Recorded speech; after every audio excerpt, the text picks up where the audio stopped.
मथुरा काशी की चिंता आप छोड़ दे, प्रभु श्री राम अब बैठ गए हैं, उनकी लीला होगी तो मथुरा काशी में भी वो लीला दिखाई दिया गया। हाँ? राहुल कहते हैं हमको मंदिर में प्रवेश नहीं करने दिया गया।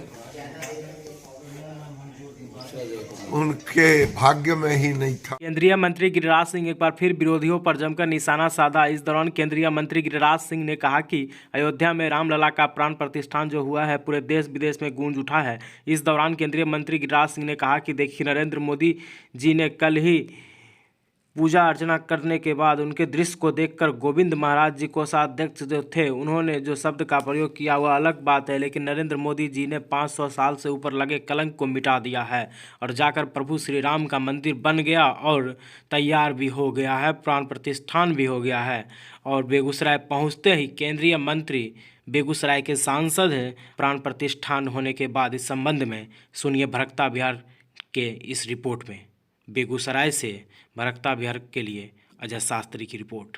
कि नरेंद्र मोदी जी ने कल उनके दृश्य को देख करके और गोविंदा जी महाराज जी ने, जो गोविंदा महाराज जी जो कोषाध्यक्ष थे, उन्होंने जो शब्द का प्रयोग किया वो एक अलग बात है। लेकिन मैं ये कहूंगा, कल नरेंद्र मोदी ने जो हजारों साल से, 500 साल से हमारे ऊपर एक कलंक के रूप में था कि हमारे प्रभु श्री राम टेंट में थे, मंदिर नहीं बन पाया था। एक बार तो सनातनियों ने ढांचे को गिराया, लेकिन कांग्रेस के कारण लटकाने भटकाने का काम हुआ, लेकिन ये श्रेय नरेंद्र मोदी को गया। कल है 500 साल से ऊपर का कलंक कल नरेंद्र मोदी के नेतृत्व में प्रभु श्री राम के प्राण प्रतिष्ठा से वो पटाक्षेप हो गया। लेकिन कल नरेंद्र मोदी ने उस सारे मिथक को तोड़ डाला। जो जात पात, तंत्र मंत्र वाद, ब्राह्मणवाद, इस सारे चीजों को तोड़ करके नरेंद्र मोदी अपने को साध करके एक साधक के रूप में आए।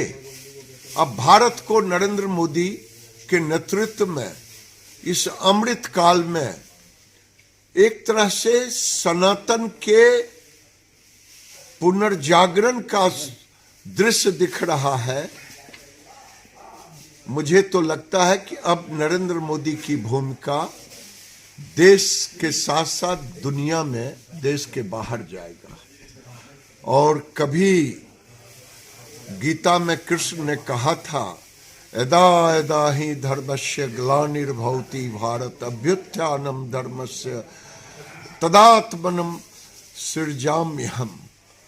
हे भारत, जब जब अत्याचारियों का अत्याचार बढ़ेगा तो मैं किसी न किसी रूप में आऊंगा।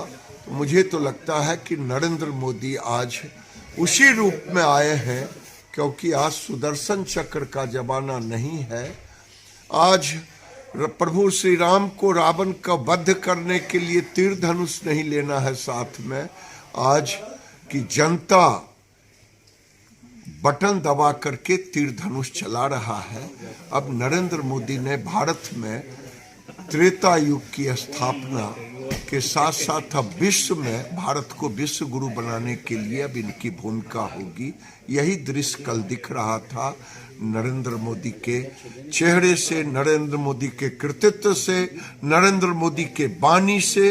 नरेंद्र मोदी ने जो कल कर दिया वो भूतो न भविष्यतो, वो कोई देव पुरुष ही कर सकता है, वो कोई साधारण मनुष्य नहीं कर सकता। यानी कहने का मतलब, आपके कहने का मतलब वो भगवान के रूप में खड़ा हो गए।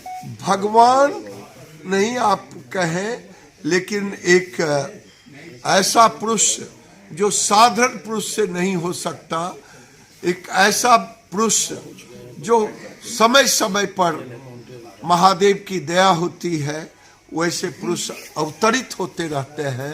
ये एक अवतरित पुरुष के रूप में कल पूरे देश और दुनिया में नरेंद्र मोदी का चेहरा ही नहीं गया, बल्कि अब पूरे दुनिया में भारत विश्व गुरु बनेगा। इसे अब कोई नहीं रोक सकता। राहुल कहते हैं मंदिर में हमको प्रवेश करने नहीं मथुरा काशी की चिंता आप छोड़ दे, प्रभु श्री राम अब बैठ गए हैं, उनकी लीला होगी तो मथुरा काशी में भी वो लीला दिखाई दिया गया। राहुल कहते हैं हमको मंदिर में प्रवेश नहीं करने दिया गया। उनके भाग्य में ही नहीं था। न्योता तो मिला था माता जी को, माता जी आई ही नहीं। एक अवसर था प्रायश्चित करने का, वो अवसर छोड़ दिया।